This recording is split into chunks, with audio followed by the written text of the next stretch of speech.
Okay. Whilst we're trying to deal with that, because from what you're saying, this is an effect of a deeper problem that needs to be dealt with. But in the meantime, are we built as a state to be able to deal with these situations effectively? That when these disasters occur, we're able to move in there and help the people as effectively as we can. No, I mean that's definitely something every community must make preparations towards, because there are things that you simply cannot anticipate. Okay. But in fact, in this case, we actually can anticipate it, because it's almost becoming what we call an annual ritual. So the basic thing to do is that, listen, I mean, these are things that happen every year. So in terms of budgeting, make provisions for them. Okay. You understand? Make proof. So you're not overtaken by any event. You do anticipate that this largely happens, and it happens mostly when the rains come. So it is not rocket science to be able to simply make the certain provision in our budgeting to ensure that when these issues happen, I mean, they are dealt with. That's why, for example, we set up NADMO, for instance. And the plan is to be able to ensure that they have the necessary budget to be able to deal with some of these areas. And of course, the budgeting should not always be to wait until the disaster strike. The budgeting can also ensure that you make effort towards what you call mitigating the disaster even before they happen.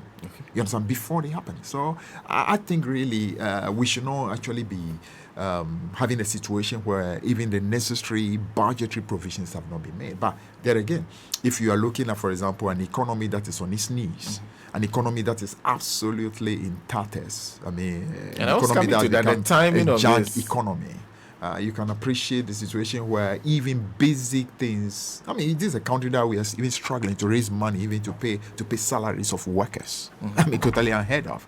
So a situation where, for example, the institutions that are supposed to help themselves are completely on their knees cannot be completely ruled out. So that again is part of the bigger, I mean, should I call it disaster in which we are. So as we're talking about disaster management, the greatest disaster management needed now is Akufo-Addo and Bawumia. We need organizations to know how to manage those two, because they basically have become the greatest disasters as far as Ghana is concerned at the moment. Well, I want to deal with something first before I come to that issue. I know I'm tempting you. I'm tempting you to make a jump. but I wanted first to. So I think we were the ones who he told. You indicated to me the last time we were here that you intend to bid for the General Secretary position, but on only one condition. That Mr. Johnson Asiedu Nketia will not seek re-election. Exactly.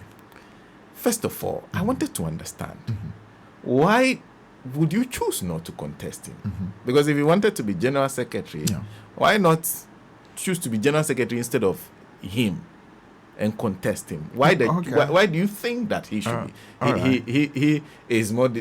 I don't know whether to put it that you feel he's more deserving of the position. Okay. Why that? All right.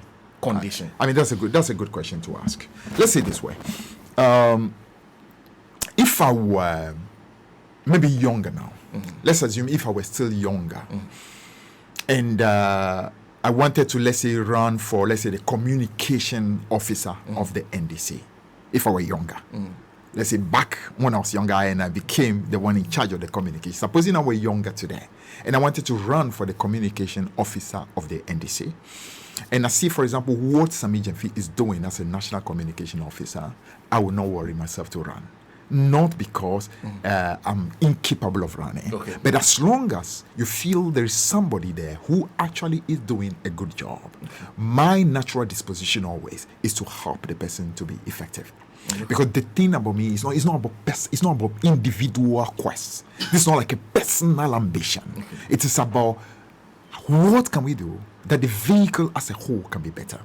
What can we do that this great vehicle would actually be positioned not just to be able to do what the members of the vehicle, that is the members of the NDC, want, but what can ensure that this vehicle is in a position to do something good for the country. So for me, that is always the thinking. So it's saw not him a as an personal, efficient it's general not a secretary. personal ambition. Okay. It's an ambition to see how this great NDC party can be better. Okay. Now, so if there's somebody, the person is obviously not perfect, and I'm in no way indicating that General Mosquito, as we affectionately call him, or Johnson Asiedu Nketia, as his name, I'm not saying that he is a perfect human being, but I would say that over the period that he has served, even though things clearly could still be done better, he's basically shown to be a very, shall I call it? To do a very good job for the party. I mean, he's been admired not just within the NDC, but even outside of the NDC for the work that he has done. Now, so my indication was to the extent that he was interested in continuing what he was doing. There's really, I didn't see the point of running against him. If I saw an individual that I thought was mediocre, an individual I thought was really not good enough, an individual clearly who is not on top of his job, naturally I want to run and take him out. But if I feel the person is not doing a bad job, then really there's not a problem at all.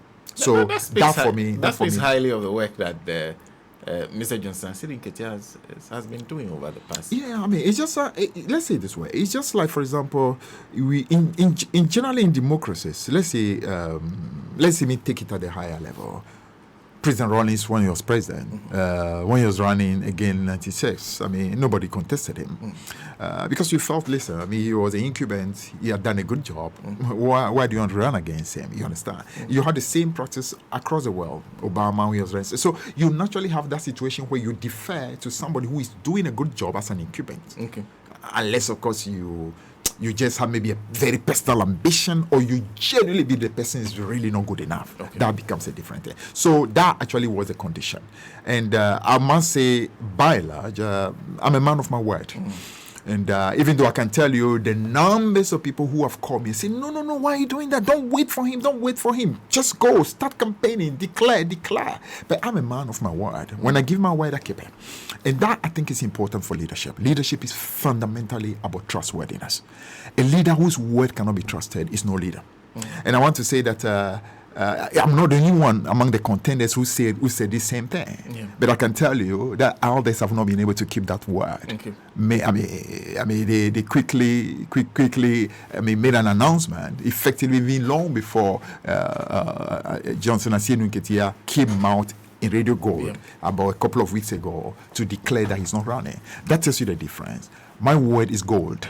It's pure gold. I give it, you can trust it. I give you my word, you can be sure that I will not go against my word, because it's as simple as that. That is the only thing that any human being can look for. A man whose word is pure gold, a man who can be trusted. That is what leadership is about. And so it tells you that even right from the beginning, while I am showing what a real leader is about, what a trustworthy is about, others are not necessarily keeping up to that. So now officially, it means that you when nominations open, Fifi Kwetey is. I know nowadays you are downloading forms. 100%. It's downloading the forms. 100% filing. 100% going for gold. 100% going for gold. And you have because already there are two other persons who are seen as very worthy content. Of course, absolutely, and it's good for the party that you have people who are formidable opponents. How well do you know this? Elvis, a free anchor. Sure. Peter Boamo Tokuno is currently a deputy general secretary. Yeah. You know them very well, I guess. Yes, Elvis more, because Elvis and I have gone back much longer. Peter much younger. I mean, he's not really been in a forefront of things for too long. I mean, so I would say that yes, I know Elvis far more. Yeah, you've worked with him very closely. Very closely. So we are good. We are good, very good friends. I mean, almost like brothers, really. Have you had a conversation on this, the two of you? Not exactly, because the kind of conversation, it's a bit uncomfortable conversation. It's like telling your friend, I think I'm better than you, so you step out. It's like, no, don't say that. I mean, why are you saying that you're better than me? So it's a little of a... But of course, we've had indirect channels, through whom we try to, speak to each other. But you must always appreciate that at the end of the day, this is about the party. Okay. And it's not something personal. I mean, so in no way do I view this as a kind of personal battle at all between me and the other two. I look at it like, we are giving an opportunity to the millions of our supporters to be able to express their view as to who will be in that seat that can drive this vehicle to destination, that can ensure that this vehicle is safe, that vehicle reaches the destination safely. I mean, the choice should be for the millions of our supporters out there. So that really is what it is. As far as the three, so I'm guessing as far as the three of you are concerned, you're convinced that you are the best man for the job. Naturally, I think that's how it is, isn't it? Yeah. I mean, I remember in every contest, I mean, you go into every contest believing that you are the best for the job. Even some people who go into contests and eventually end up getting 1%, I'm sure they also believe that they were going to be the best. Eventually, it doesn't turn out so good. So I believe that all three of us are confident. Yeah. Well, people will remember you from your work as propaganda secretary of the NDC. Know one thing: you pull no punches. You're committed. You fight till the end. Is that what we should be anticipating? Yes, definitely. What you should anticipate about me. I'm just somebody who is born with pure convictions. Okay. Absolutely pure convictions. I believe in a cause. You are sure I'm standing for that cause and fighting until death, if need be. That really is what I've been. If I am in your corner, you can rest assured. In fact, you can actually go and sleep. You know, some time ago, back then, when Kofi Kumsun was trying to warn Ghana to be afraid of Nana Akufo-Addo, at the time when Nana Akufo-Addo was trying to become a flag bearer of the NPP, the first. And I remember Kofi Kumsun made a famous declaration, I cannot sleep if Nana Akufo-Addo become the president of this Ghana. I mean, I want to salute him because he actually gave us a warning. The country, unfortunately, did not pay heed to that warning. And here it is today. And none of us can actually sleep as long as Nana Akufo-Addo Bawumia continue to be in leadership. But the point I'm making is this. You can be sure every NDC member can go to sleep knowing that I am in the heart of things. Okay. They are sure that this man absolutely would rather die than allow anything wrong to happen to this party. I mean, they know I will fight to my very last breath fighting for this party. And I've done that right from the word go, right from 1992. I mean, at the time where in the University of Ghana campus, you actually have to have maximum courage to even show that you belong to NDC. Okay. That was a moment where some of us came out virtually like lions and said, none of you dare try to put the NDC down. And at the time we were doing this, we were not even doing it with any mind of, becoming political leaders at all. It was just total dedication and conviction to the fact that a group of young patriots took this country from what you call the brink of disaster in 1982.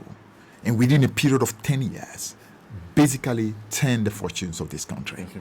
They did not make the country into a paradise in 10 years, but what they did was simply to reverse what you call, in fact, you call it, they used the decade to stop the decay. Okay. And that decay was a moral decay, it was an economic decay, it was a political decay, and they set into motion a process to reverse that trend in order to position us to have the beginning of this fourth Republican Constitution that has seen what you call the most stable period as far as our political economic history is concerned. Okay. Now, for the in what you call in salutation of that, the work of this young patriot, some of us felt this movement, I like to call the NDC a movement. I prefer that. Somehow, I feel it's much more to me than just a party.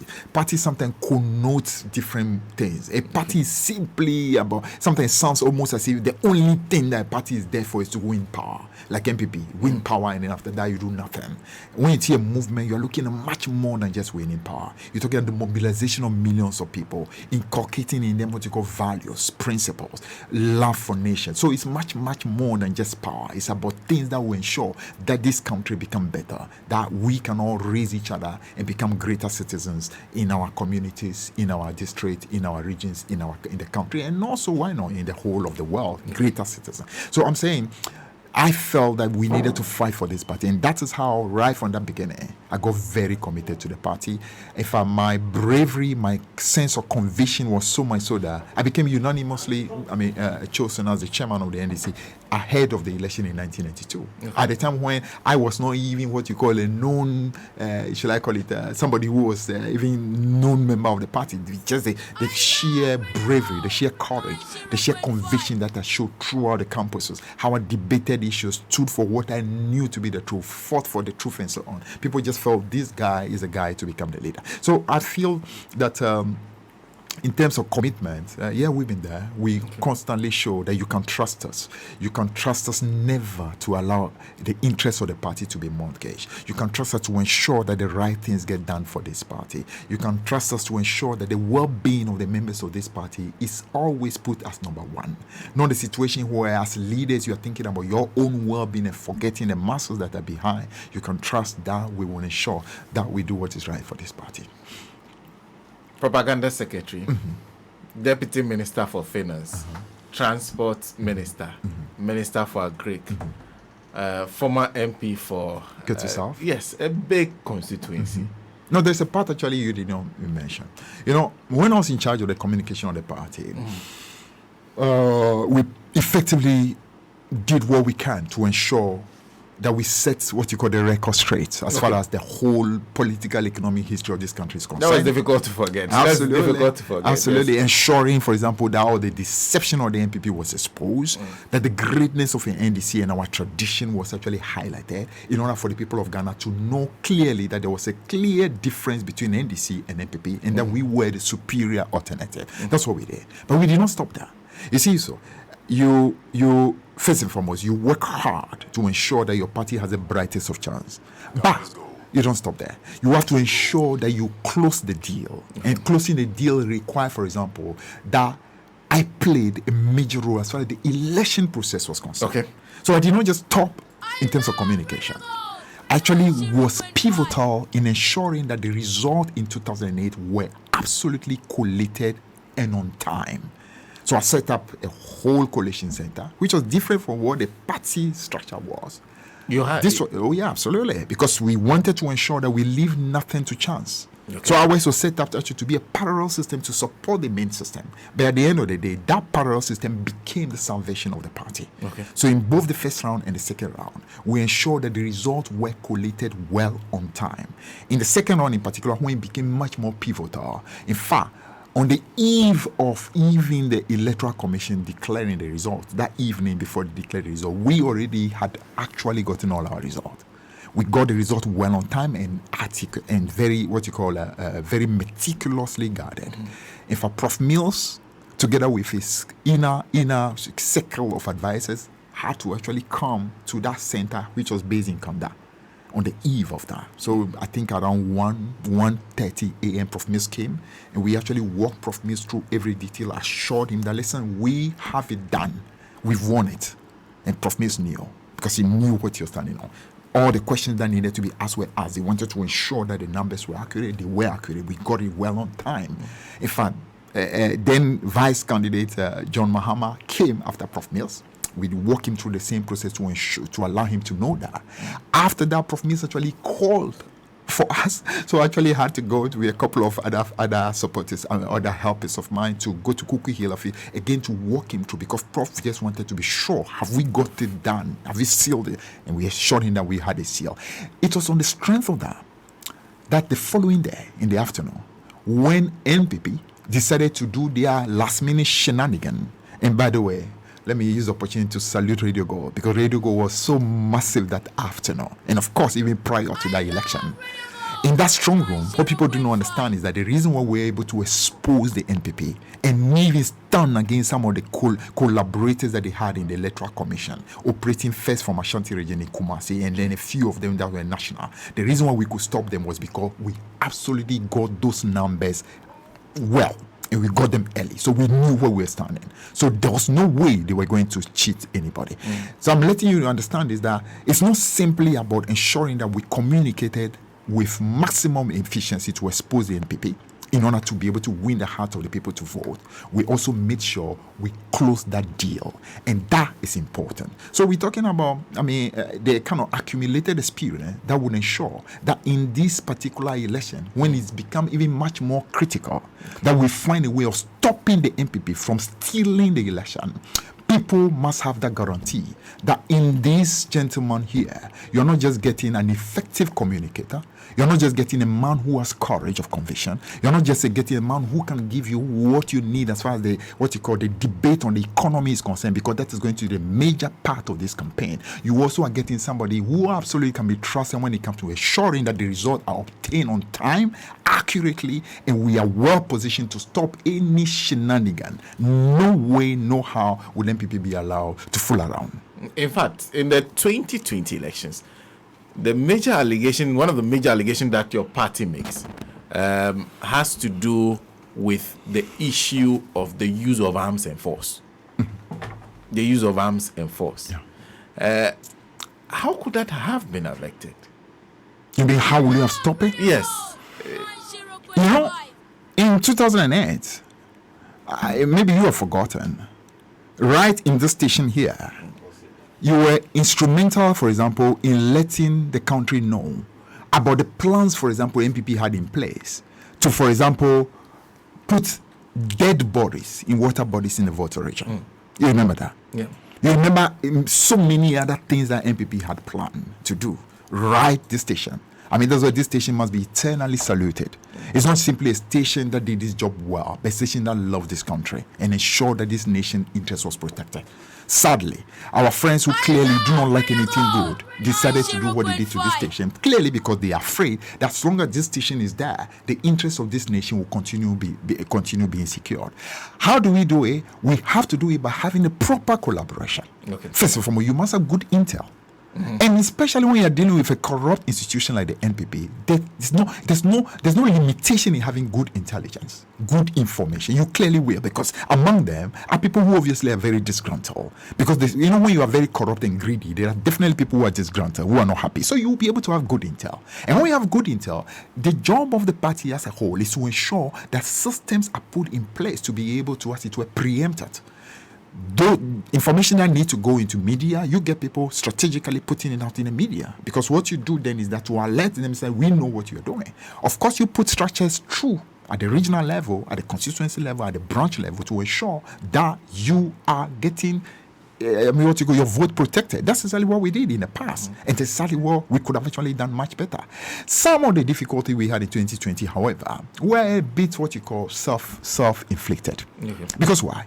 Let me give you an example. In 2008, when we were busy trying to ensure that we were ahead of the NPP in results collation, we did not come out doing press conferences shouting about how we had won the election. No, we did not do that. You ensure that they say when a blind man wants to throw a stone at you, he first makes sure that his foot are on the stone, right? That's what you do. You secure your numbers. The first hours or even the first day, it's not a day to be shouting in press conferences, I've won this, I've won that, I've got it. No, that's excuse me. It shows that you do not have the experience to be able to get this job done well. Those first critical hour is about ensuring that you do your job well. Okay. Quietly. Make sure you get your result. You focus on getting as many of your results as possible. You do your projections, then you know exactly where you're standing. Then you start coming out when you know exactly where you are standing. Unfortunately, we basically did a lot of damage to ourselves by literally speaking too early and allowing a desperate system to start now deciding to do whatever they wanted to do in different places. And then in the process, a lot of harm was done. And people were killed, results were overturned. At the end of the day, we find ourselves in the situation in which you are. So some of it clearly self-inflicted. Was self-inflicted? Self-inflicted, yeah. So you think that whole idea of coming out early? Absolutely. He don't do that. Was ill-advised. But completely ill-advised. How could they have anticipated? No, you must understand that the party in power will go to that extent. You must know who we are dealing with. This is not the first time we are dealing with this party. This is a party that have you forgotten, my brother? This is a party that actually even wanted to go to court, Supreme Court or whatever court on Sunday, on a holiday, to go and change results. This is a party that wanted to place dead bodies in water bodies in order to be able to just change result. This is a party that had no problem changing the result even in the strong room. They have no problem. So you must know who it is we are dealing with. We are dealing with a group of people who are desperate. And when you are dealing with people like that, you always must anticipate what they will do and be ahead of them. And the way to be ahead of them is to ensure that what you need to do on your side, you do it well. Okay. You don't wait until they start doing their thing, then you start realizing later on that, oh, I rushed too early, I spoke too early. No. So you must have the capacity to remain calm. That's where leadership is needed. Remaining calm in the midst of storm. Ensuring that A needs to be done before B, B needs to be done before C, C needs to be done before D, D needs to be done before E. Not at the point of A, then you start doing Z, and then later on you realize, oh, I haven't done B yet. That shows that you actually not a leader. You don't have that mastery of leadership, that what you call it, that composure, that ability to remain calm, to be able to see the big picture, to anticipate it and rally a team and get that job done. You don't simply have it, unfortunately. So a bit of the problem was self-inflicted. We clearly could have done much better if we had in charge, people who were much more calmer, much more mature, much more experienced, and actually understood the enemy we're dealing with and how to be able to deal with that enemy. That's a frank, honest criticism of your own party. Yeah. And some people who, because you talk about the fact that you now have contested Sami Jemfi, you are impressed with the work he is doing, yet he was the one who addressed those press conferences. In fact, he organized them. You're talking about something done under the leadership of a general secretary you said you would not have contested. Is that not standing on two edges or one side? It's just saying that no institution is perfect. No institution is perfect at all. As I told you, even the general secretary, despite the fact that he's been grey, he's not perfect. But let's be honest, he was not part of those press conferences. No, he was not. Let me say those conferences really were done much more under the aegis of election director, my own good friend Evisa Friankra. He actually was the one who was more in charge of those conferences. So if anything at all, I would say these things come much more directly under the purview of the director of election, because really as a director of election, his own was to be in charge of the particular processes leading to that whole result and collation, releasing of the result, the timing of our releases, and so on. So I would say it's much more about what the director of election should have done much better. That wasn't done. I'll read to you a few of the messages you're getting, because okay. I would like to conclude on this before I take my break. When we'll come back, we'll talk about national issues. No problem. Enyo, I think this Enyo Vodi. Okay. It says, please ask Honorable what he has to say about those who claim he wouldn't be effective as General Secretary because he doesn't speak to you. Really? I've been wondering, because I've heard you in several conversations. I know you speak very fluently. Yes. In fact, we speak very. Yes. But is it true you're just like me? You can't speak any other thing effectively? I've heard about those concerns as well. I would say that, listen, if I were running for the position of, let's say, a national organizer, or a position of a youth organizer, or women organizer, I'll be a bit more concerned about my inability to converse. Because, you see, those jobs, they are what you call the leg workers of the party. Okay. They're the people who are supposed to go to nooks and crannies. They enter into market. They go into chop bars. They have to have conversation. The job of a CEO of a party, the job of a general secretary of the party is different from that of what you call the foot soldier who goes into all the organizers who have to go. You are in charge of, let's call it this way. It's just like the human body. The human body has different parts, and the parts have different jobs they do. So, for example, the legs have their job they do, the hands have their jobs they do, and different parts. The brain has a different function. The brain job is not, for example, to walk into, let's say, to walk or to use the hand. The brain is supposed to do coordination. It looks at the big picture. It's giving directions. It sees the big vision. It sees the efficiency of the various groups and making sure how can we be much more effective. What is the problem holding this leg from doing what it's doing? What is making the hand unable to do this one? What can make the heart pump blood better? What can make the lung bring in oxygen better and take out carbon dioxide? That is the job of that level. So there's no handicap about language there. The problem is that, you see, okay, I won't call it a problem. The situation is that we've had 17 years of a man who has been a good general secretary and who also happened to be a very good speaker of of a kind or Twi. So somehow people somehow presume that you need to speak Twi before you become a general secretary. They forget, for example, that we've had 3 general secretaries in the history of our party, and the other 2 don't speak one word of Twi, just like myself. Hudu Yaya is not a Twi-speaking person. He's never spoken to you on any programming as far as the NDC was concerned. Yet he was an effective general secretary. After him came Josiah Ayer, also is not a Twi speaker. But somehow, because General Mosquito has been here for 17 years, everybody just automatically assumed that you must speak Twi to be a general secretary. I think it could be good. It's a nice advantage to have if you can have multiplicity of languages. But the thing is, when General Mosquito or Johnson Asiedu Nketia comes to my hometown in Ogopo, and he wants to talk, for example, to my chief, I mean, he doesn't speak ever. He speaks English. And what happens? We get people who are able to translate. And my chief doesn't have a problem. He understands it. That is not his mother tongue. You understand? So he speaks English and speaks Twi. I speak English. I speak Ewe. So I would say in that respect, we are both bilingual. The only advantage is that he has a situation where his language is heard by many more people than mine. So to an extent, yes, it could be a good advantage to have, but it's definitely not a major disadvantage. To be the CEO of a party is not about your capacity to speak, because if that was it, then I could not even have been a good communicator for the party. I communicated for this party and we won power. And how did I do it? I spoke English. But I understood my limitations. So, for example, I had one very effective deputy who was very good in Twi speaking, Anita De Suso. So, when I speak my English, and there is a need for Twi, Anita De Suso, my deputy, now that's her job. She goes to, the Peace FM and the others to go and do the Twi. If we go to a place, I can speak Twi. She does. A good leader is the one that puts together a team for the job to get done. Now, if you are looking for multi-linguistic capacity, if it were all the solution, then we should have been in a position, for example, to get our result early in 2020. If several languages can help that, then we should have gotten that done well.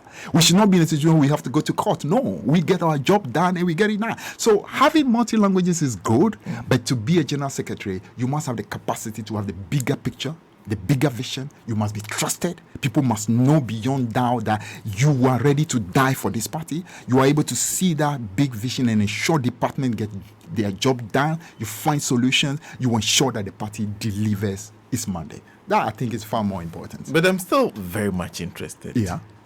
Like me, you speak English and Ewe. Yeah. That's all. Yeah, and French, actually.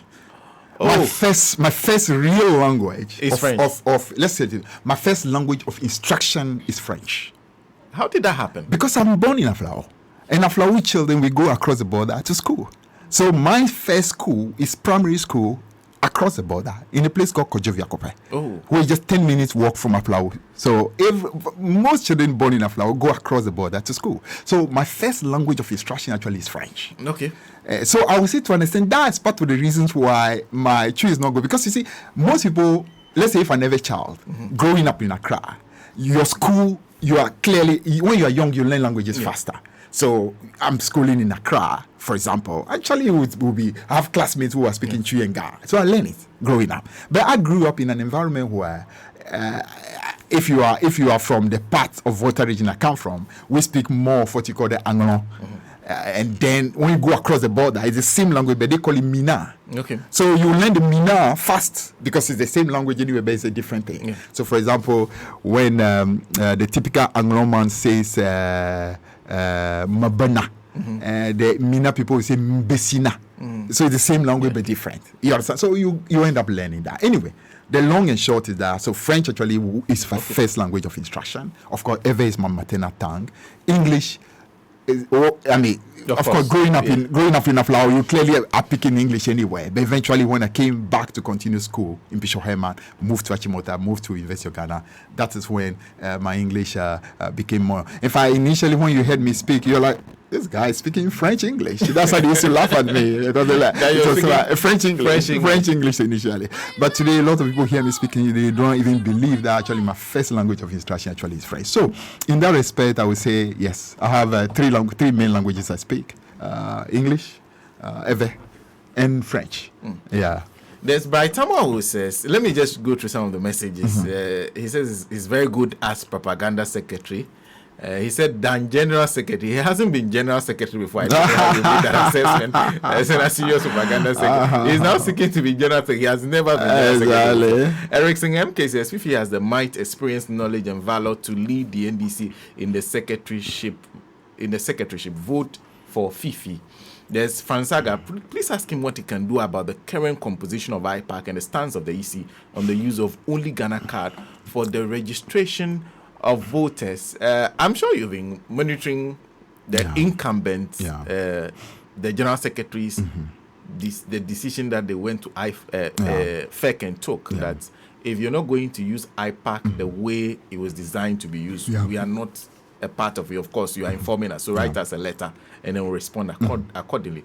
What do you make of this whole change in the style when it comes to IPAC and the whole EC's body language now? First of all, the EC's body language has been a major concern. Because as you know, the history we've had was simply to have an EC that even though it was not a perfect institution, as much as possible was like what you call a referee. And a good referee is the one that allows the game to flow. Okay. It just ensures that the rules are as you call it, adhered to. In order to ensure that whoever emerges truly as a reflection of the real wishes and aspirations of the people. And so that's what we've had right from 1992. Even though our friends complained that 1992 was what you call a very bad election because the EC then was simply like handpicked by President Rawlings at the time. I mean, they would appreciate, for example, that if you check what happened in 1996 vis-a-vis what happened in 1992, the results were effectively about the same. So even some of the harshest critics, like the Kweku Bakus in this world, after 1996 admitted that, okay, by and large, it reflected the will of the people.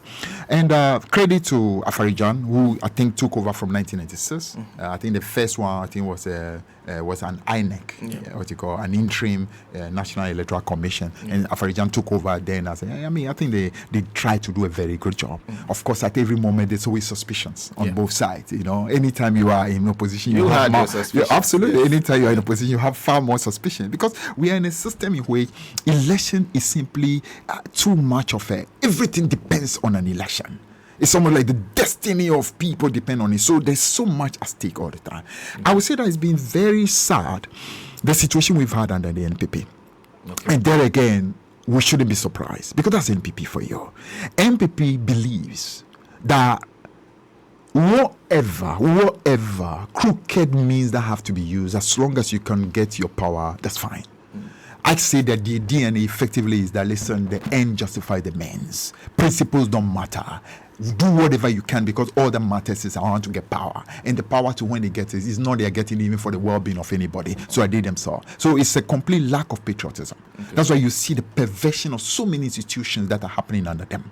It's not just the perversion of the Electoral Commission. Even a photo was affecting the judiciary. A photo was affecting the media. So many institutions are being bastardized by them. And in those institutions, they cannot bastardize like Radio Gold. Of course, they try to stop you from operating. So unfortunately, that is the nature of the beast we are dealing with. I'm actually a bit surprised because, even though Charlotte Osei was appointed, for example, by the NDC government, she presided over a situation where NPP emerged victorious. Even though she was appointed by the NDC. Okay. You would have thought that because she's appointed by the NDC, she's going to try to subvert the system in favor of the NDC. But unfortunately, that's what we have had. Jean Mensah and I will tell you, we know each other way back. The reason being that, Jean Mensah was in Achimota School. I was in Achimota School. We were mates also in the university, so same year. And if I would say that her younger sister, Jennifer, actually is much closer to me because she and I were in the economic class together, so we know each other very well. Okay. So I do know Jean Mensah and know the family from way back. Even long, even while we were in Achimota. Used to visit home and so on. And I've been... Oh, you know her that well? Oh, yeah. Pretty disappointed by the manner in which she has presided over these issues. I would have thought that, listen, even if you are appointed by the NPP, you must appreciate that as far as this job is concerned, it's the destiny of millions of Ghanaians that is at stake. It's not about doing anything to please anybody. It's not about doing anything to please the person who has appointed you. Because at the end of the day, you must appreciate that it is your personal legacy as well. And not just your personal legacy, but the well-being, the trustworthiness of a system that will ensure that there is peace and there is what you call stability as far as this nation is concerned. So I think generally that the Electoral Commission must step back into appreciating that as an institution, your job is not to do anything to favor any political party. That's not your business. Let the political party do its job. If MPP says they are a good party, let them win the heart and minds of Ghanaians by doing what is right. Don't do anything to favor them. So don't put in place systems that are supposed to be advantaging any particular party. That's not your business. Your business is to ensure, listen, do what you got to win. I'm doing my job. That is what it is about. Take, for example, what had happened, for example, in America, where the incumbent vice president, I'm talking under Trump. Okay. The incumbent vice president, who was expected to, Trump expected him to go and sway the system in his favor. When clearly the system has shown that Trump had lost election, the incumbent vice president stood by his oath, went to Congress, and actually did what he ought to do.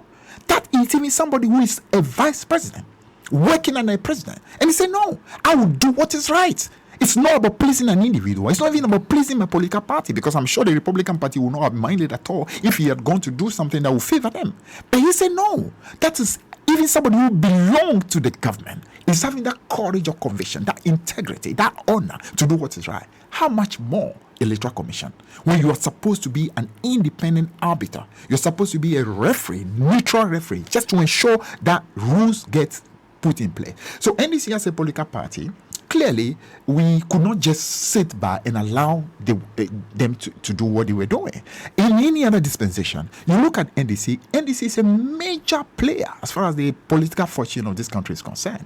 Because if you look at even the electoral fortune of this Ghana, it's been these two main parties. If you look at, for example, what happened in Parliament, it's these two parties.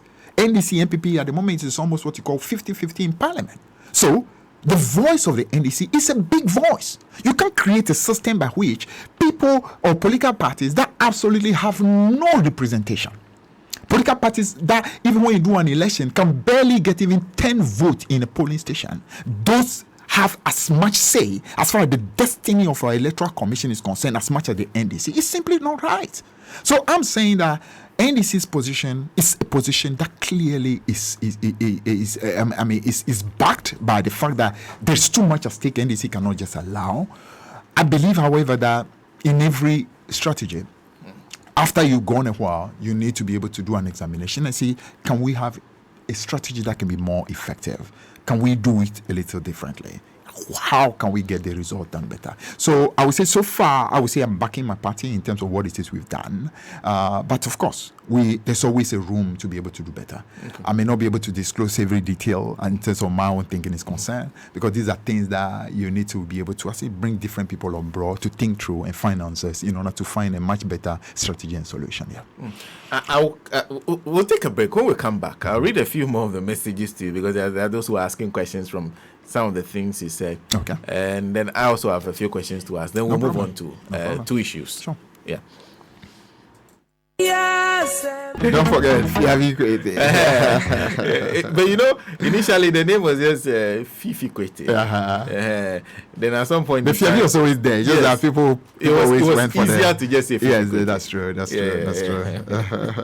Well, we'll continue shortly. But before we do that, if you're having difficulties with your vision, you can't see well. When I say vision, I don't mean the vision you're thinking about. I'm talking about eyesight. You can't see well. And maybe you have blurry vision, you can't see from a distance, you can't see very close to you. You used to see very clearly, but all of a sudden you can't see so well.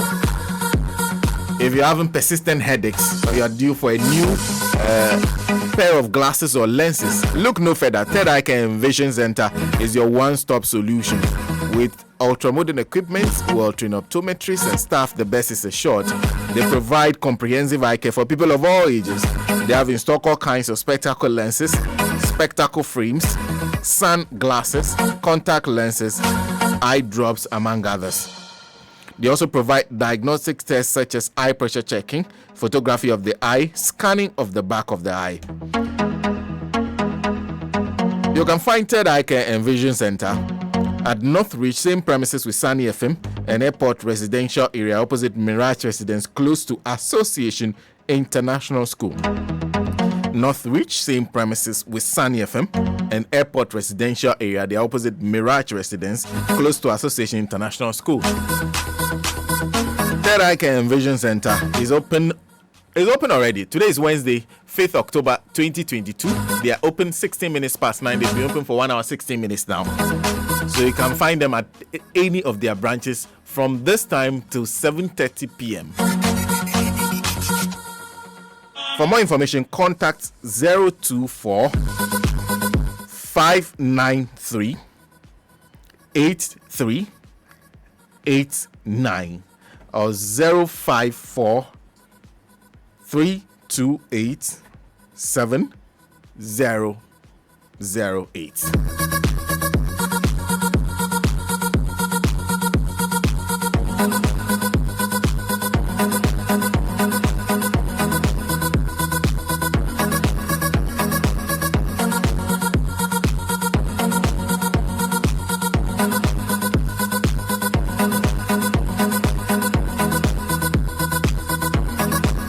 Well, 17 minutes past 9. We are live on Radio Gold 90.5 FM. We are also live on Sekwele 104.3 in Lekpe Todome.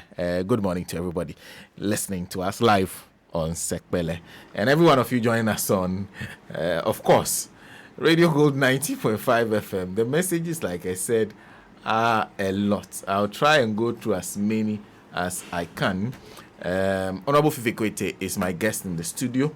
Kweku Newton says, now the golden has been set straight, just like setting the record straight. I love this man and his power of West. There's also Patrick Prosty, who says, golden fee for General Secretary. There's Amos Wolanyo and Sena. Good morning. Let Fifi know that nobody is doing his propaganda job in the NDCO. But Sami's trying very hard. Yes. In fact, you speak highly of Sami Jemfi. Yeah. Yes. There are also some more. Kofi Nyade says, good morning. Honorable Fifi Kwetey, you are duteous son of the great ND, so go for it. Abdul Karim Enim says, Fifi will be a perfect fit for the general secretaryship position of the NDC. Isaka Isifu says, Fifi is a perfect replacement. Kojo Fiagbe says, for Fifi Kwetey, power is guaranteed for NDC. But his distant human relation is the problem. If you get closer to him, very nice person. But the opportunity to get closer to him is the problem. I once met him in church and he nearly put me at his back like a baby. Have people told you that? Yes, I get told that often. I mean, people who do not know me, it's like, oh, we thought you were not nice. Then when he gets to know you, say, oh no, you are far nicer than we thought. I think sometimes in Ghana we judge. Let's say we judge the book from afar by looking at just a cover. Okay. You understand? And also, in our part of the world, when you speak with the passion with which I speak, when you speak as intensely as I do, and also when you call things straight, people automatically assume that you are either a very quarrelsome person, or you are an arrogant person, or you're somebody who is not nice, because you are constantly on fire. But people don't understand. If for example you speak to the people who are closest to me, they'll tell you that my fire is like I'm a boxer. When I enter the ring, I do my job. And I do a massive job. But outside of the ring, I'm the coolest dude you can be with. Very gentle, very nice, very friendly. I laugh. I like to laugh a lot. People do not know that. I'm somebody who can laugh a lot. Some of my good friends, like Okujeto and others, will tell you, I'm constantly laughing because I like to have a laughter when there's a nice joke and so on. But people expect that you must always be laughing. No, it's not the case. I carry a lot of burden. If you know me well, I carry a lot of burden. That burden largely has to do with the plight of this continent. It bothers me. It's been like that from childhood. Right from childhood. It bothers me, the situation of the African. The fact that we are so down. The fact that we are unable to optimize our potential. The fact that there's so much hopelessness. The fact that we can do so much more. So naturally, if you see me, I'm quiet. It's because I'm often pondering over the real difficulties of this continent, and of course of this country. I call it a man of burden. And so sometimes you can look like you are not friendly, but I am. Just I carry burdens that make me sometimes not look as friendly as people think I am, but I'm actually Get closer to me, you realize that there's nothing at all like what people think. Brutal honesty does for the way you deal with people. Yeah. Because when I open the mic for you and I ask you a question, I don't know what you say and how you say it. And sometimes you say that I'm like, hey, you're talking about people who you know very well, people who might even be your friends. I know. Does it help? Or does it create difficulties for you? It's a problem. But I believe that when you love people, you ought to be honest with them. Brutally honest. You have to be honest with them. And it's never personal with me. Never personal. I can tell you, for example, it's not everything you say, for example, in cabinet. But for 4 years in cabinet, colleagues initially who thought, but I said this and he said this against me. Then the next minute, I'm the one backing you. So over time, people get to know, no, it's never personal with this person. He's just fighting for what he knows to be the truth. So there's not like, I don't like Sena. Everything Sena does, I'm going to oppose you. No. I'm opposing you right now. The next minute, I'm the one defending you because I feel what you have said now is the right thing.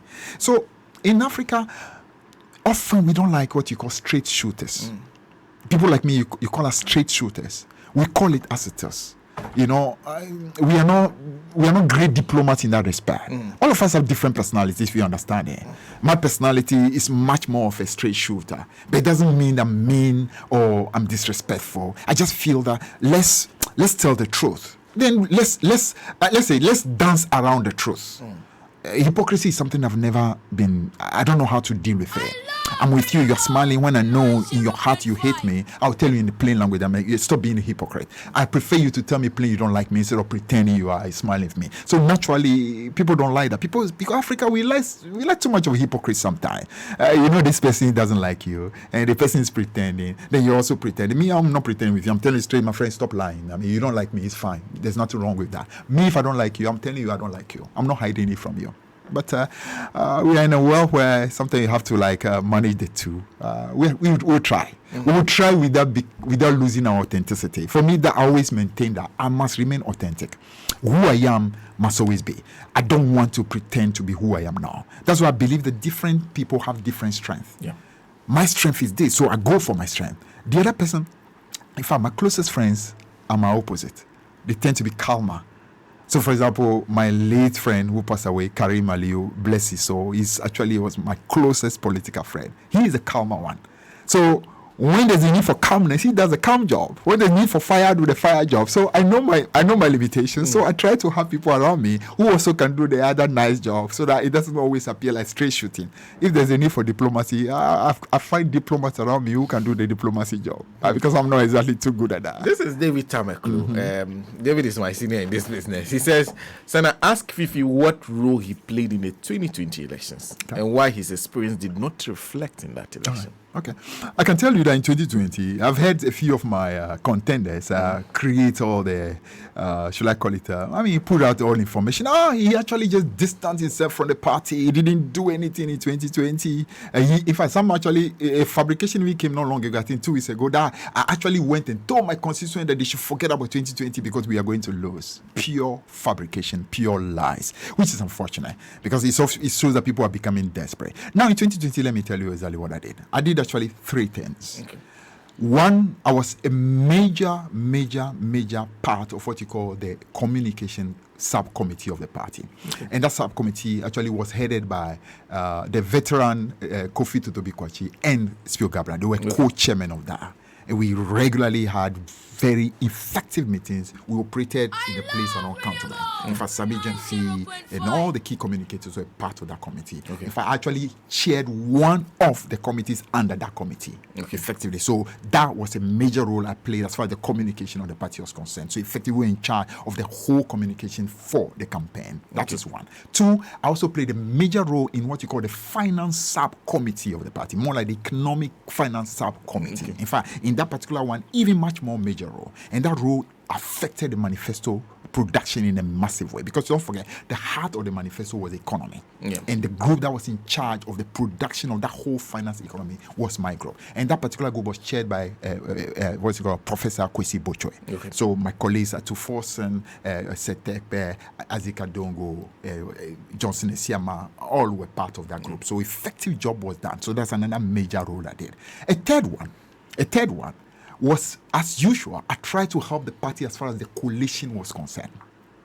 Because some way, somehow, something kept telling me that there could be problems in 2020. Okay. So and Sami Jamfi will tell you, just as I did when I was in charge of the communication, this time around I tried to use Sami Jamfi's outfit in order to be able to have a parallel system to help the party. Okay. So Sami will tell you that through Sami, we try to even get all the way to branch communication people in order to make them into an army that will enable us to get results. Okay. That was not too good. So what we did eventually was to resort that we wanted to use some of the people that were already being trained by the party. Okay. We say, listen, we have a system that is just simple. A very simple manual system. You can even use a YAM phone. So ours is not going to cause any disruption.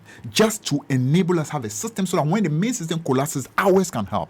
Unfortunately, I can tell you, because of all the what's called power play, people are basically trying to protect their turf. People are trying to create impression that, listen, any other thing means an interference of the system. About 3 or so weeks to the time, I started getting feelers that, listen, no, what you are coming to do, you are going to end up causing confusion. It's going to be multiple systems. People will get confused. And I said, what is this? Meanwhile, I can tell you, President Mahama was in the know of this particular parallel system we were going to, because we discussed the details with him. I can even tell you other people who actually this has been discussed. So finally, eventually, we have to simply say, listen, if that is what you guys are doing, if you feel our system is going to cause a problem, okay, we'll step it. So we step it down. But on the election night itself, I still, as a party person, was right there at the party office. When I went there by 9 o'clock, the systems had already had all kinds of problems. Some of the people who actually asked my system not to go into operation, I confronted them and I said, listen, we wanted to deploy a power system to help. You stop it. Look at the system today. Some of them apologized, but it was the apology too late. We tried very hard to help manually collate the result. I stayed throughout that whole night all the way to the following, almost in the evening at the party office. I operated from Sami Jamfi's office, where we try hard to help the system collate result. Try hard in order to ensure that at least we were matching up. But if you didn't have a system that was allowed to really be deployed properly, you become handicapped in what help you can give, because unfortunately a few people put whatever ulterior motivations or whatever agendas they had ahead of the larger group of the political party. So in terms of helping 2020, we did exactly what we ought to do. Help one with the communication on the party. In fact, the final press conference of the party, which addressed the issues of corruption, Sami Jamfi and myself co-addressed that press conference. A lot of people do not know. It was at that press conference that the famous declaration I made that I come from Nogokbo in the Volta region. If Nana Akufo-Addo says he's not lying, he should come to me to Nogokbo to see whether he will be able to lie there. Yeah, I'm sure you have seen that going on. That was where that particular statement was made, that final press conference. So I addressed that final press conference with Sami Jamfi, and also helped very much in the Economic and Finance Subcommittee, and tried to help the party as far as resource coalition was concerned. Unfortunately, some people decided to place their own agenda ahead of the larger agenda. 29 minutes past 9, and I have there are a lot more questions to ask, but I also, since I have you in the studio, to not be fair to just focus on this, because I'm sure we'll have further conversations on this issue. There's Hadi who says, Hadi Pickfarm, Honorable Fifi is very gentle and nice person. I wish him good luck.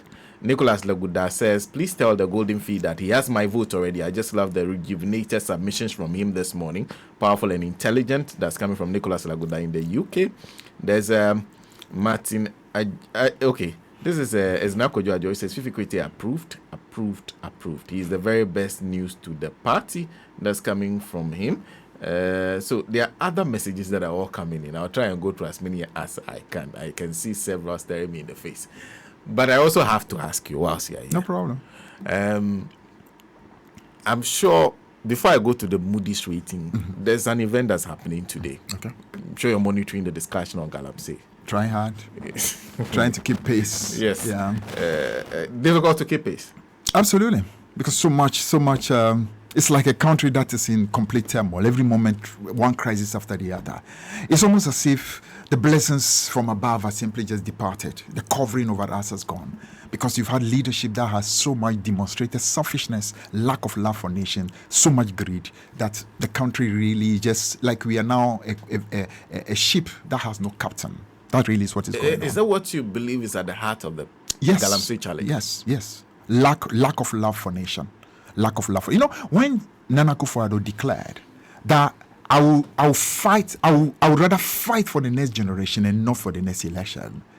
I remember at our national communication platform, we have a big platform, national communication platform, where I was one of the people who said, if it truly means this, if he truly means those words, then I will salute that. Even though he's supposed to be an opponent. But for me, if you clearly can show as a leader that you mean to do what is right, even if you're my opponent, I salute you. Because at the end of the day, Sena, we want what is right for Ghana. I believe that the competition between NDC and MPP should not be a competition between two parties that are mediocre. It should be between two parties that are seeking excellence. So it should be a fight between, you are capable of delivering 90, but I can actually go ahead of you and deliver 92. Okay. Not, you are delivering 20. I'm better than you because you have gotten only 19. That is not the kind of fight we should be engaged in. Okay. So as a bottom line should be love for nation. Okay. The two parties must be parties of patriots. I say all the time, MPP carries the name Patriotic Party. But if there is one group that has shown from the history, from its beginning, that they are simply fake patriots, that is the MPP for you. It's a party that absolutely has no understanding of real patriotism. That's why they've opposed everything good. They've opposed our national independence. They oppose our effort to become a Republican state. They oppose the Asiedu Dam, oppose the motorway, oppose even the 1992 Constitution, oppose Get Fund, oppose VAT. Anything positive, they oppose it. Even ESLA, they oppose it. So this is a group that shows that if it's not for me, then the country must not have it all. So I'm saying MPP must go through an evolution so that we can have much more love and patriotism. Okay. NDC, we are not perfect. We can do much better than we are doing. But our history shows that we believe in nation. We believe in doing something that is good for the nation. Okay. Our anthem says, arise, arise for Ghana, ye patriots of the land. That's who we are, real patriots. And you understand our anthem came even before the MPP. We came out with our anthem at the time we were inaugurated in June 1992. MPP became, inaugurated somewhere in August of 1992. So we had already told this country that we are the real patriots. They came and used the new Patriotic Party, as usual, fake. And that's what they do. They had the name UP at the time when they were fighting for the Federation of Ghana. They say United Party. You see the irony? They called and say United Party when they were fighting for the split of Ghana. Then they called themselves Progress Party at the time they were working for the very, retrogression of the country. Now they are calling themselves Patriotic Party when they actually believe in no patriotism. So all these things that you're seeing in terms of Galamsey, I'm not saying that we were perfect in handling it. Okay. No, we were not. Because this is actually a much bigger problem. Mm-hmm. But the kind of high, let's call it elevated conversation that started. Mm-hmm. I'm ready to even mortgage my presidency in order to secure our water bodies, our environment, our lands. And then at the end of the day, you have your own people taking part in this process. You have your own, some of them, your appointees taking part in it, collecting bribe. Some of them are, it's terrible. It simply means that you are ready to sacrifice nation for yourself. And why this worries me, Sena, is that, you see, I can understand if maybe a younger president, because sometimes young people have much more temptation. Maybe they have children, therefore they're thinking about how much money they can amass so that they can take care of their children, or they want to have fun because they are younger, they need to have big bank account in order to have all kinds of fun and stuff like that. But when you are approaching 80, Nelson Mandela was not at that age when he demonstrated love for his nation and love for humanity by even stepping away when he was basically in the moment of his glory. That is a man that showed great love for nation. Nana Akufo-Addo almost approaching 80. Shouldn't you be the one to say, listen, where I've reached now, my concern is simply the well-being of Ghana. My concern is the future of this country. I want to secure things I want to ensure that river bodies are protected. Our agricultural lands are protected. Things are done well. If it's a question of the job that needs to be done, maybe the job opportunities in those places, let's find solutions. Let's find answers. There are always answers and solutions if you are minded to find them. I believe that the reason why this has continued the way it is because somehow the system simply have collapsed. And greed and selfishness has become the number one order. And the two political parties have to show much greater love for nation, also much greater love for the well-being of the people. Mm-hmm. If you continue putting power first and the well-being of Ghana second, this nation will absolutely go nowhere. It will go. A time may come where the very democracy will be in jeopardy, because a time is going to come where people are just going to fed up if you're not careful. As Dr. Boom used to say, it could just be a complete catastrophe for all of us. So that's why there's a need for the two parties will have much more patriotism, much more love for the nation. But the difficulty, I'm sure you've dealt with presidents before. The difficulty is that sometimes the smaller picture on the ground may escape them, that they are not everywhere at once. That he may not necessarily be the problem. But this is a big issue. This is a big issue. And remember, let me give you a typical scenario. A lot of the people who work, let's say, under President Rawlings, joining especially PNDC and the NDC, will tell you that one of the reasons why sometimes, even though if they were tempted to even do what was wrong, they couldn't do it, it's simply they knew that if that man got to know what is going on, you are in trouble. Because he clearly has put his foot down and say, I will not allow this. So the indication from the top cascades all the way down. If the man at the district level, who is your district chief executive or your municipal chief executive, feel that there are people around you right at the presidency who themselves are benefiting from what you call the wrong things going on, I mean, why would the man himself, want to do anything? Because after all, the very top is involved. The very guys at the very top are involved in the process. You had a situation where what you call a whole party general secretary was also accused of being involved in the Galamsey thing. I'm talking about the MPP. My own good friend John Boedu, his name came up. During the first term of the presidency. Yeah. So that tells you that it's a systemic problem, and the very people at the very top are involved. Wow, how on earth can you solve it? If you yourself are the people who are benefiting, then effectively it's a battle that is lost. And that, I think, is where the problem is. But people who simply do not want to show that they love Ghana enough to put the interests of the nation first before their own personal interests. Is that where they are failing? Absolutely. That's always the beginning of all things. Their interests instead of the interests of the always, it's always the case. I keep giving the illustration of the body. For example, Sena, you have a, God bless, very looking healthy, looking good. But the reason why this body of yours is healthy is because every member of this body, whether it's a heart or it's a lung or it's a liver or the pancreas or whichever part of the body, they all are working together in harmony. They are thinking first about the well-being of the whole. So there's nothing like, I'm thinking for myself. No. We are thinking for everybody. So everybody is contributing his quota, and they are just minded for one thing. Let's do what we can for this body to remain healthy. Because as long as this body is healthy, every member or every cell or tissue or organ is happy. But as long as everyone is thinking only about himself, then there's a complete confusion, and the body will start collapsing. There'll be sickness, and at the end of the day, if you continue, there'll be death. That is where the nation state is failing. We must understand that we are one body. We call it, we are one nation with a common destiny. Okay. Number one should be the love for the well-being of the whole. The problem we have is that everybody's thinking about himself. Me first.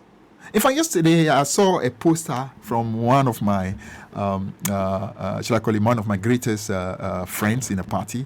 A guy I really love. I won't want to mention his name, and I love the motto that's there. It says, us, not me. That is his motto. Us, not me. Isn't that beautiful? It means the interest is about us, not about me as an individual. It's about us. Let us have a well-being, and then me, I'm guaranteed. If we can have everybody thinking that way, instead of me before us, trust me, we will be much better as a country. We'll be much better as a continent. The reason why, for example, we had situations in this continent way back where we were selling our children. And they were taken because what a chief is being offered, maybe some tobacco, or is being offered some bottles of whiskey. And then you actually allow your children to be taken to anywhere. Or the same thing, for example, gold mines and so on are being given simply because a leader has been compromised. Or you have situations today where oil fields are actually being negotiated in a manner in which the interest of the country is being put secondary because a few people have taken some money and pocketed that money, and they think that actually makes them leaders. Where the well-being of Ghana, the children of Ghana, the well-being of the poor people of Ghana is secondary. You have been able to get your bribe, you put in your pocket, and you think you're a leader. You are an absolute disgrace for you not to think about the well-being of your country ahead of your personal pocket. And if you have that, the same thing you have in political parties, where, for example, your agent who are supposed to man your polling station will take money and decide to mortgage your political interest. Or your people who are supposed to stand for you in various places that are supposed to fight for you are also taking money, compromising themselves, and the system as a whole become an endemically corrupt system. I'm saying the only way we can transform this country is to go back on that path of patriotism. That's why I say the NDC is the vehicle. We say, arise for Ghana. ye patriots of the land. And if we all can understand that, then we actually can secure the great and strong Ghana that our national anthem talks about. God bless our homeland Ghana, make our nation great and strong. That will not come until we understand the beginning of the anthem of the NDC that says, arise and arise for Ghana, ye patriot of the land. Once we can understand that well, and all of us start to be much more patriotic, much more loving of the country, just like the human body I told you, then a great and strong nation Ghana can be secured. But you also admit that Galamsey is a bigger problem. Absolutely. With several other facets. I agree. What do you mean by that? But every problem has solutions. There's no problem in the universe that cannot be solved. So it is a question of commitment to wanting the solution. Okay. Why? Do you think if this is the problem that is facing, let's say, America, they will not have found answers? Do you think if Israel face this problem, they will not find answers? Do you think if countries like Dubai face this problem, they will not find it? They would have found answers. Why are we unable to find answers? One is because we are not loving our own nation enough. And two, we are not pulling together all the capacities that we have to find the creative solution, to find the inspiration to get it done. Because what is making the people go into that is lack of opportunities. So let's find solutions. And let me use this opportunity to salute some of the, should I call it, chiefs, elders in some of the communities that have remained resolute and have not caved in to this, what you call, invasion of the Chinese and so on into their community to come and degrade their forest. I want to salute those people. Those are genuine patriots. And they are doing this at personal, because these are things that they are being offered all kinds of bribe, all kinds of inducement, but they love their communities. They are fighting for those communities. They don't want to sacrifice their cocoa lands and destroy them to becoming what you call Galamsey side. They don't want to pollute their water body. They are thinking about the future of their children. These are genuine patriots. Even though they are found in remote places of this country must salute, and I call those guys the true heroes of this country. That is what we need. But having said that, we need to be able to find answers. We need to be able to find solutions. And to be honest with you, there's nothing I love more than situations where we are looking for answers and solutions. That's how my mind thrives when we are looking for answers and solutions. I don't believe in the status quo. I think we should be fountains of solutions, fountains of creativity, looking for how can we solve this? What are the answers? How can we do it better? Okay, what's happening in different places? What are the examples we can pick from different places? There are always solutions. And in those solutions, we find opportunities. We find what you call economic opportunities. We find business opportunities. We find employment opportunities. And above all, we safeguard our future. We safeguard our environment. We show that we are committed to the well-being of our children and our children's children. And that's the only thing we can do as people who truly call ourselves citizens of Ghana. But to think that we are ready to destroy the future simply because we are hungry today, it's sad. We're talking about gold here, worth billions of dollars. Yeah, that's true. For someone who your original training is in finance. Yeah. I'm guessing gold holds a lot of value. Yeah, that's true.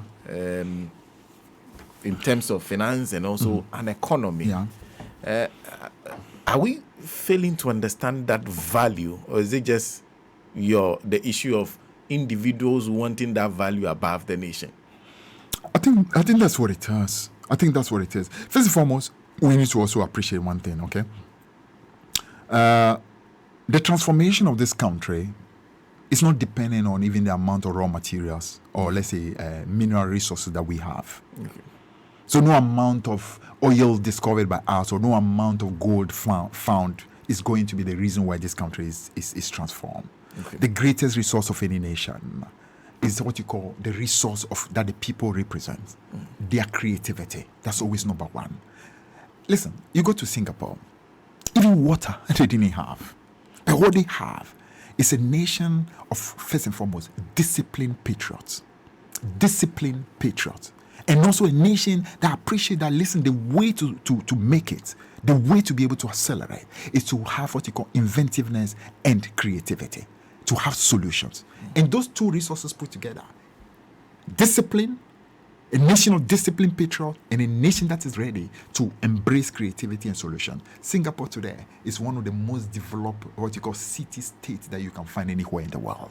They did that simply by using the two pillars. And those two pillars are critical for any transformation to occur in any country.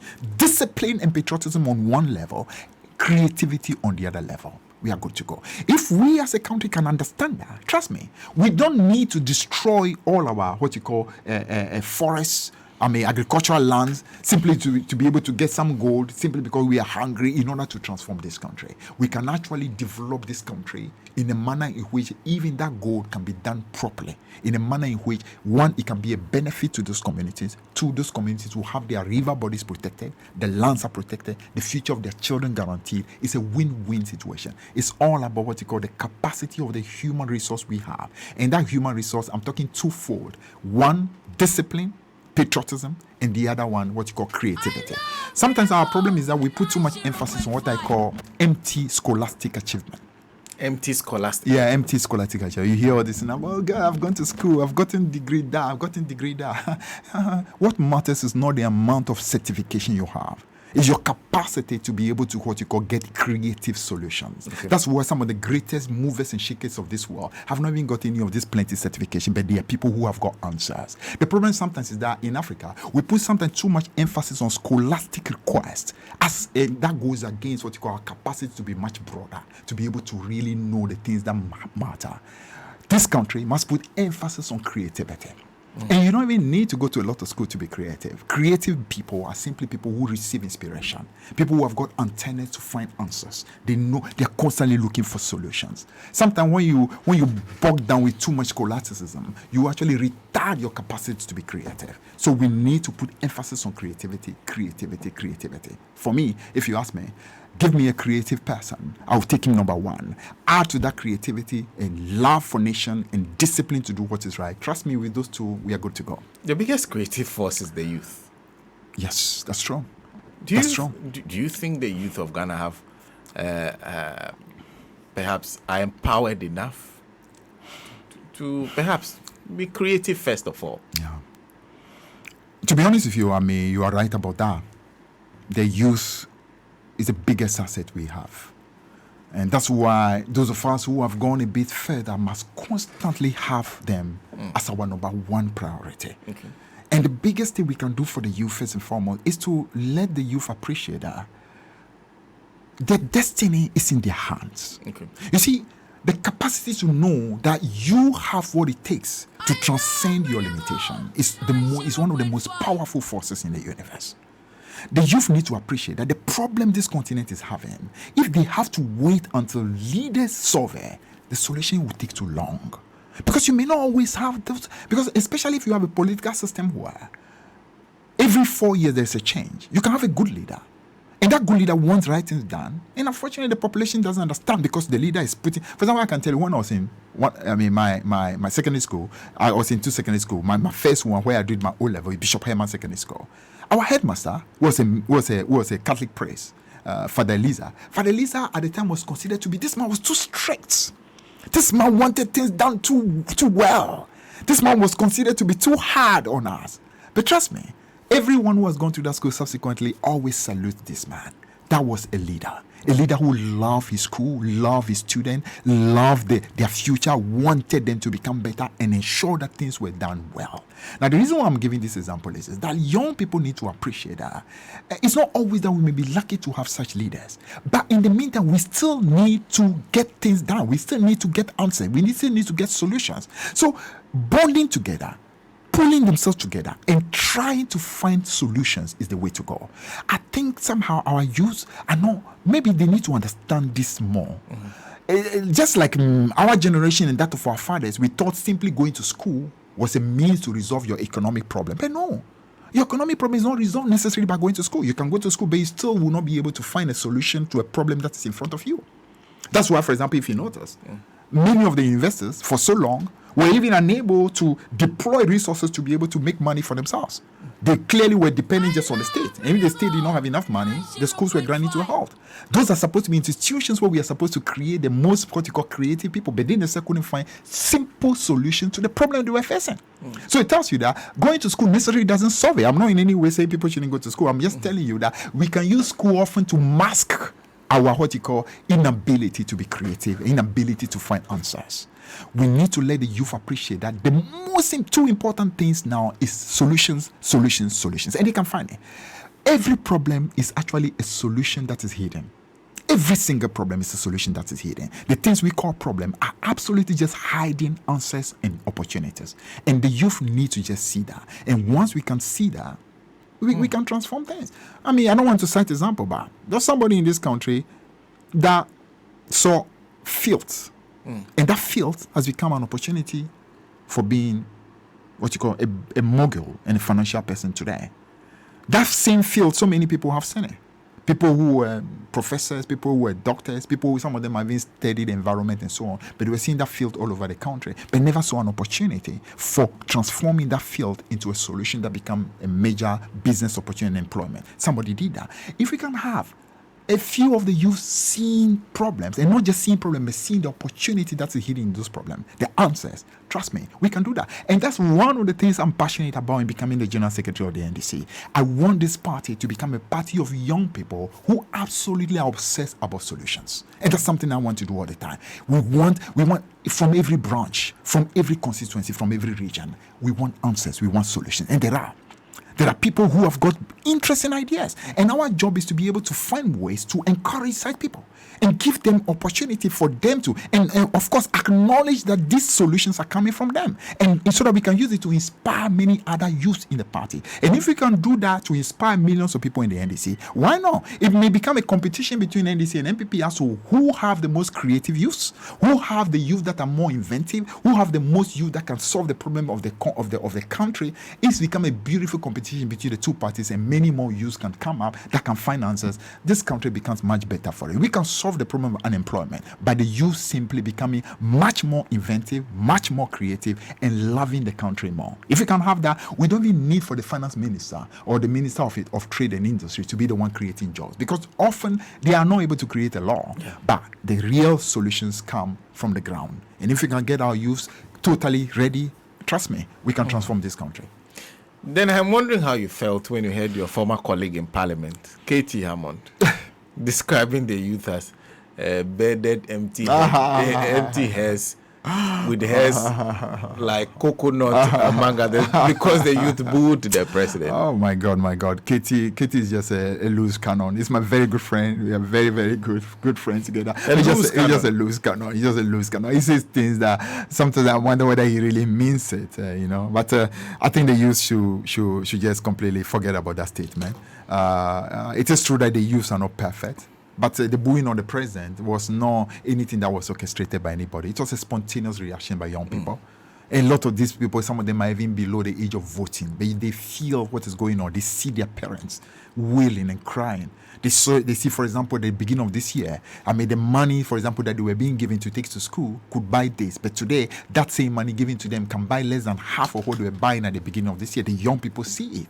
These young people are clearly feeling what you call the economic crunch. So, for you to go and literally say that they are empty-headed, it tells you that you don't want to accept responsibility. You don't want to accept the fact that your government has absolutely failed the country and failed the future of these children. You are unable to create opportunity. You claim you could create job for them. You are not able to do that.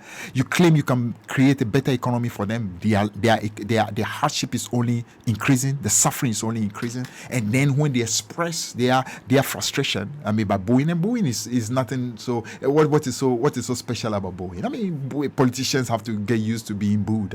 If you're not doing well and people boo you, fine. Other places they would have actually thrown stuff at you.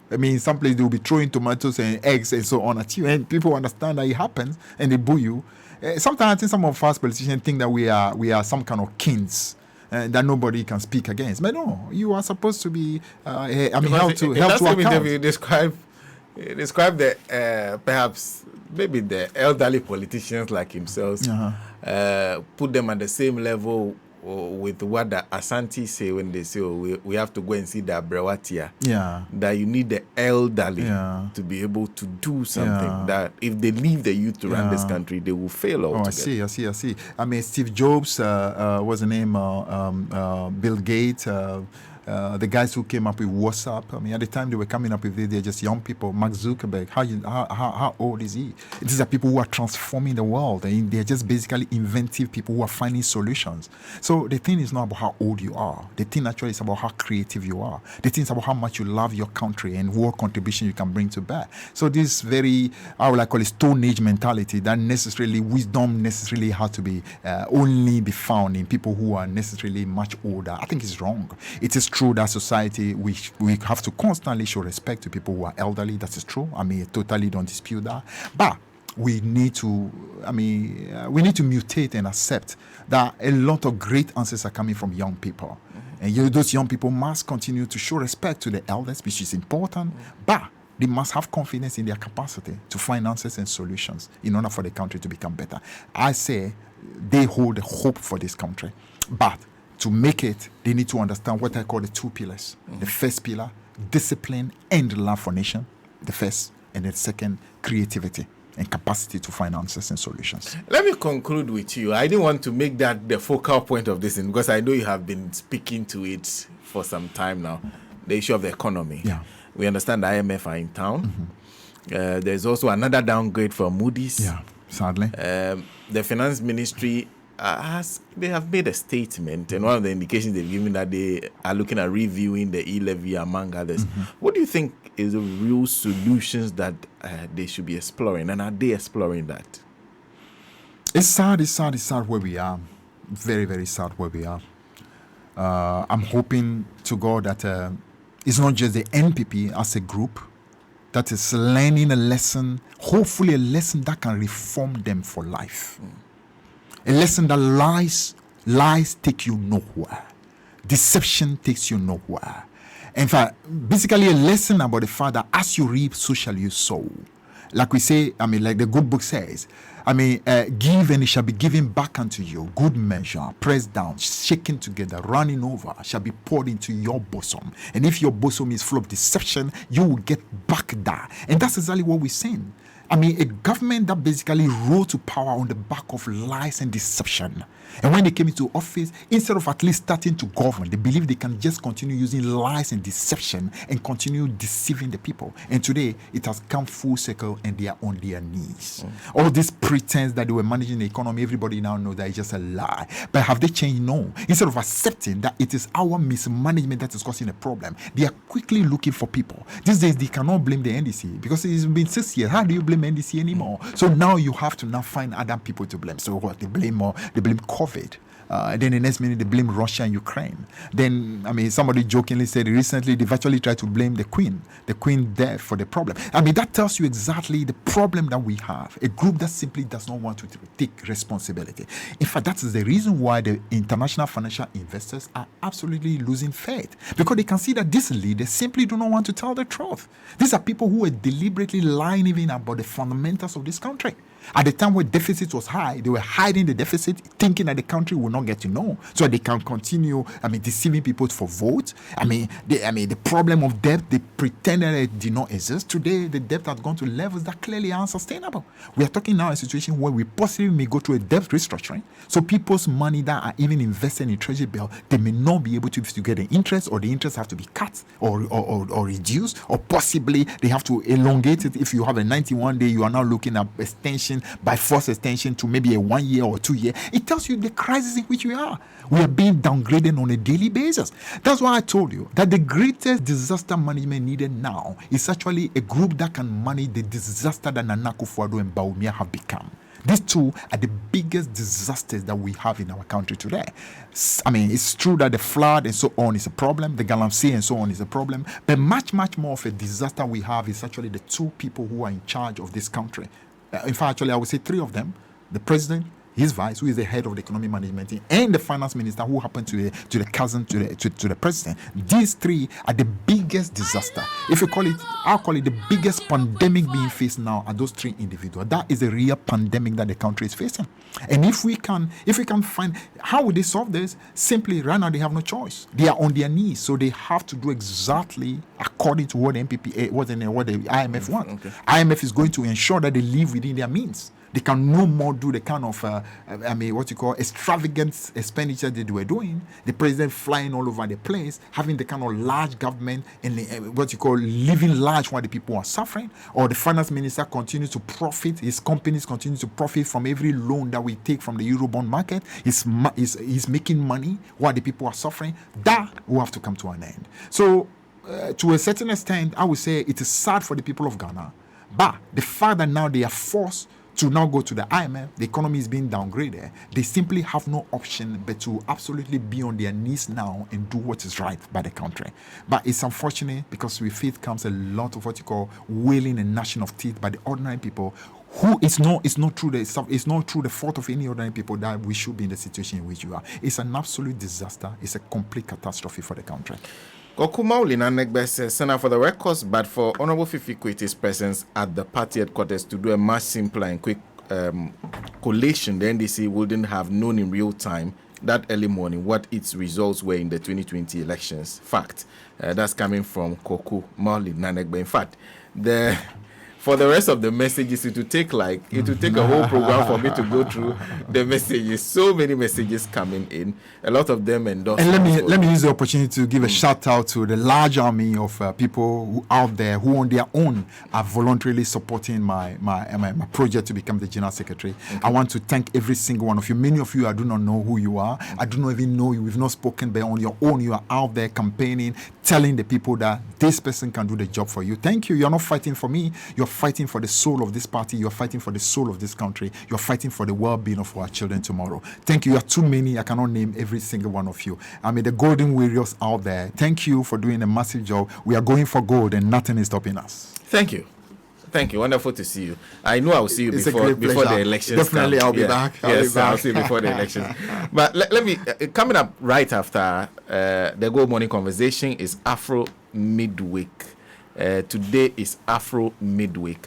Kaki is in the spotlight. Kaki. I don't know the last time we heard her, but she's in the spotlight today with Ochami on the Mid Morning Show that's coming up right after me. Don't forget at 2 p.m. Barbara Sawasama, who is the Deputy General Secretary of the National Democratic Congress, will be Ranzo Kwesi Boachi's guest today. So do take note of that. But before that, at 11:30, Mufta Adamo will be here with sports, probably brought to you by Betway and Divine Mixture. Ocham is up next with a mid-morning show. Let me say happy birthday to Samantha Bennett. Samantha Bennett, today is your first birthday. The message is growing in grace and it's coming from your dad. Daddy loves you. And also to Rose Ditoma at Kaswa, who is 14 years today. May you live to be 90.5 from your dad and your mom, auntie mother. That's interesting. Well, we are done. Mid-morning show is up next. It is real hassle to bridge the gap between a plot of land and building a dream home. Invest with Dominion Ghana Real Estate Limited with unrivaled experience and market knowledge for exclusive plots of land and property swapping. We provide quality services that exceed the expectations of our esteemed customers. Planning to relocate? We've got you. Our lands can be located at Kasua, Amasaman, Dodowa, Oyibi, Ablekuma, Oyarifa, Apollonia, Obom, and many others with budget-friendly prices and flexible payment system. Our lands are also free from litigation, multiple ownership, easy access to electricity.